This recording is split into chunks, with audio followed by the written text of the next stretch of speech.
Woo, I wasn't quite ready for that. Hi, I'm Kate. This is my channel, and this is kind of an impromptu, I literally just thought of it, let's see how it goes, discussion video. And I want to talk about DNFing. I am very much of the opinion that life is too short to read bad books. So I'm always an advocate, if you don't like it, just give up, like just stop, because there's no point pushing yourself to read it. There are so many books out there that you're going to enjoy more than the thing that you're struggling with right now. You know, and you can only read so many books in your lifetime. And even if you're an incredibly fast reader who has nothing else to do in life except read, and you never need to sleep, you are still not going to get to all the books you want to get to. So if you're not enjoying it, give up. But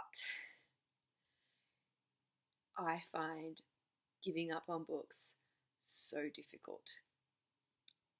I've got this idea in my head of the kind of reader I want to be, and the kind of books I want to read, and the kind of books that I want to like, and the kind of books that I want to be able to say that I have read. And I want to be able to have an opinion on certain topics and certain writers and be able to discuss things in a particular way. And I'm a book snob. Like, let's be honest, I'm a bit of a book snob. And I want to prove that I'm well read and that I can talk about these things. Even though, let's be honest, most of the people that I know in my day-to-day life have never heard of most of the things that I read, or most of the things that I'm excited to read. They've never heard of them. They don't care. Who am I going to have in-depth discussion with about the books that I'm reading, except here on BookTube, right? So I've got this idea of who I want to be as a reader.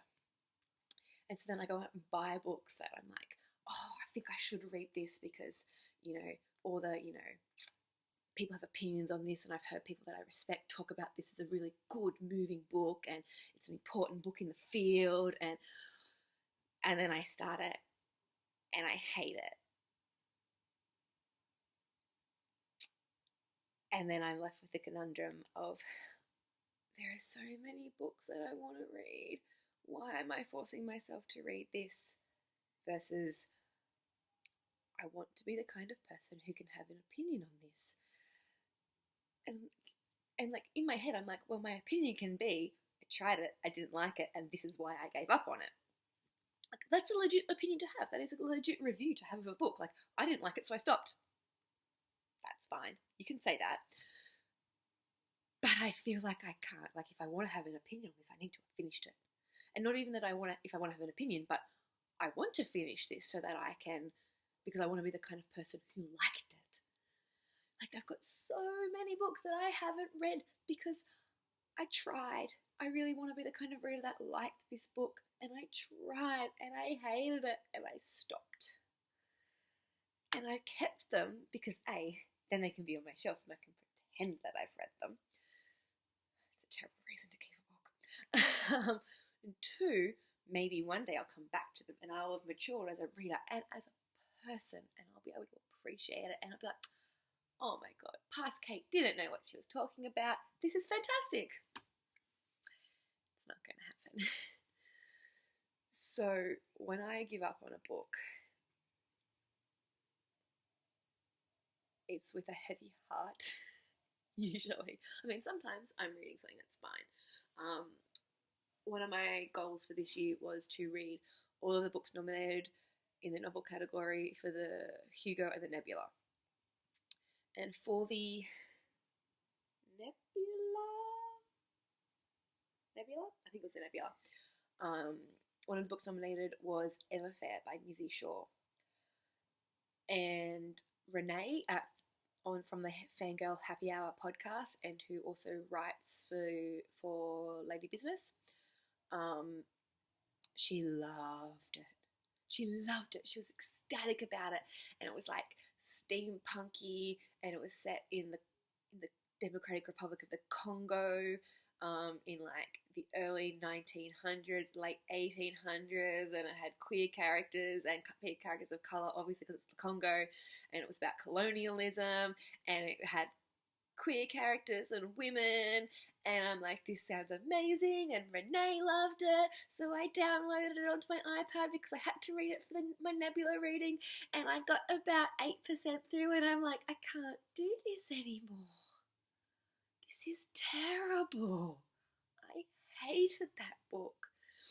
And like, I was seriously sitting on my lounge and I'd read like 3 sentences and go, ugh, and like plonk down my iPad and like, my flatmate is just like, give up. You hate it. It's terrible. Like, but it's like nominated for a major award, so it has to be good. And Renee loved it, so it has to be good. And theme-wise, there are so many great things in it, and it has to be good. And I would read a sentence at a time. Like, I was to the point where I was literally reading a sentence at a time because it's all I could get through before I, like, just wanted to kill myself. And, you know, you're like, oh, I've got to just push through and I'll wait until I get to, you know, it's clearly going to be a good bit. I had to give up. And so I just stopped. Like, I've still got it on my iPad, so at least it's not taking up physical space, but I think I need to delete it because actually I think I'm losing space in my iCloud. So I think I do need to delete it. But I paid for it as well, which is, I paid for it.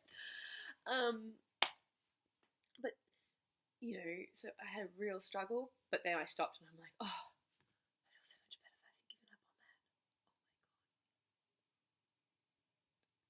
But then I've got, you know, the book that I've most recently DNF'd, though I haven't admitted to myself yet that I've DNF'd. I've just put it down and I'm reading other things until I can build up my strength to get back to it, which basically means that that's just going to be put on a shelf and forgotten about, was White Queen by Gwyneth Jones.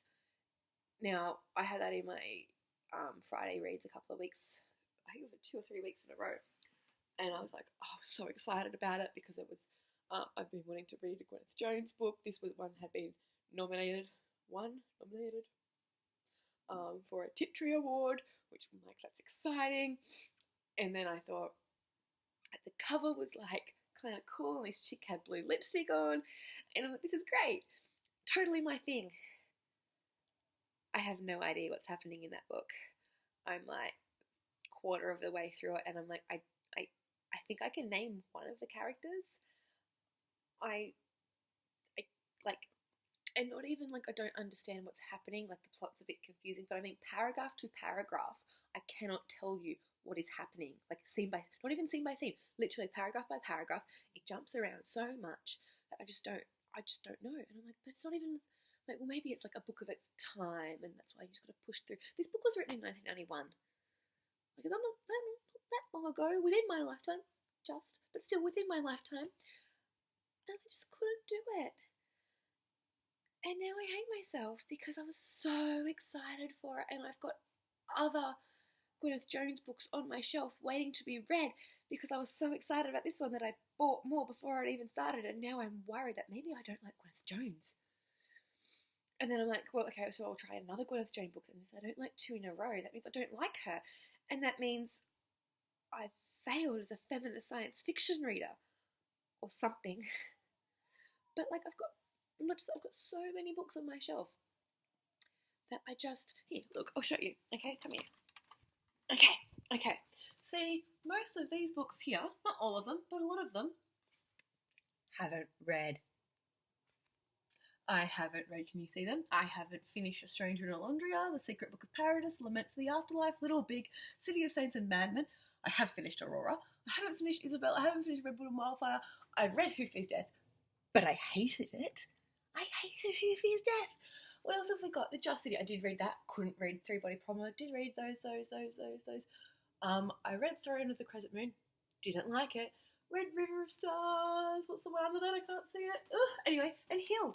Oh my God, I loved Healed so much, but it was just so long and so detailed and so much stuff going on. I couldn't do it. But that's one I think I will eventually get to. But still, there are so many books up there, and that's only one little cube on my massive bookshelf. And I'm kind of having an existential reading crisis, I think I have discovered. Oh my God.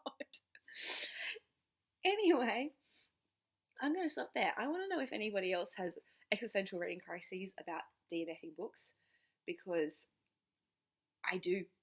I don't want to because I'm very firmly of the opinion life is too short. But I have a very firm idea of what kind of reader I want to be. So, does anyone else have this problem? Does anyone else want to share how they decide when they're going to DNF? At what point? Do you have like a point? I used to say I'm going to read 50 pages and then I can give up. If I get to 50 pages and I still don't like it, it's okay to give up.